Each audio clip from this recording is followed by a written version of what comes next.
یہ ایک کامیاب سافٹ ویئر کمپنی کے مالک ہیں جو چند برس پہلے ایف آئی اے کے دباؤ کا شکار ہوئے۔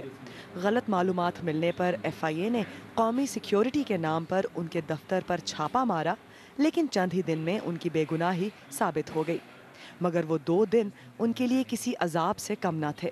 بہت ساری دھمکیاں، تھریٹس، گھر پہ لیٹ نائٹ کالز، میرے پیرنٹس کو مجھے بہت پریشرائز کر دیا انہوں نے۔ اور رات کو 12 بجے میرے پیرنٹس کو فون کر اٹھاتے تھے کہ جی آپ جو ہے نا بیٹا آپ کا ہم اندر کر دیں گے، یہ کر دیں گے، وہ کر دیں گے، تم یہ چیزیں پرووائڈ کر دو، لڑکوں کو اٹھا کے لے جائیں گے، سیل کر دیں گے، کمپیوٹرز اٹھا کے لے جائیں گے۔ اختیارات کے بیجا استعمال کا خدشہ بعض قانونی ماہرین کو بھی ہے۔ سائبر کرائم سے متعلق پارلیمانی کمیٹی سے منظور شدہ بل میں بغیر کسی عدالتی کارروائی کے پی ٹی اے کو یہ اختیار دیا جا رہا ہے کہ وہ جب چاہے انٹرنیٹ پر کسی بھی مواد یا کسی بھی سافٹ ویئر کمپنی کو بند کر دے۔ پاکستان میں 3G اور 4G آنے کے بعد انٹرنیٹ کے استعمال میں اضافہ ہوا ہے۔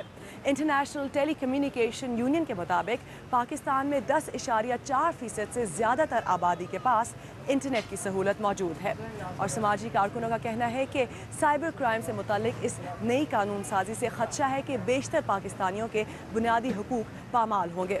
ہم ٹویٹر کس لیے استعمال کرتے ہیں؟ کیونکہ ہم اپنی رائے دے سکتے ہیں، میڈیا میں وہ ریفلیکٹ نہیں ہوتی۔ یہ ساری چیزیں ایک کنٹرولڈ پروسیس کے تھرو آپ کو ملتی ہیں۔ بہت سارے ایسے ایگزامپلس ہیں جو چیز میڈیا نے نہیں ریلیز کی، وہ سوشل میڈیا پہ آئی ہے۔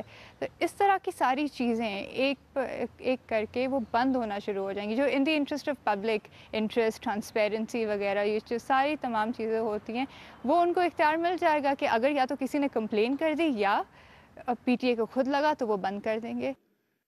ان کا مطالبہ ہے کہ پارلیمان میں بحث سے پہلے سائبر کرائم بل کمیٹی کو واپس بھیجا جائے اور پبلک میٹنگ بلوائی جائے تاکہ یہ یقینی بنایا جا سکے کہ یہ بل اظہار رائے کی آئینی آزادی کے متصادم نہ ہو۔ ارم عباسی، BBC نیوز، اسلام آباد۔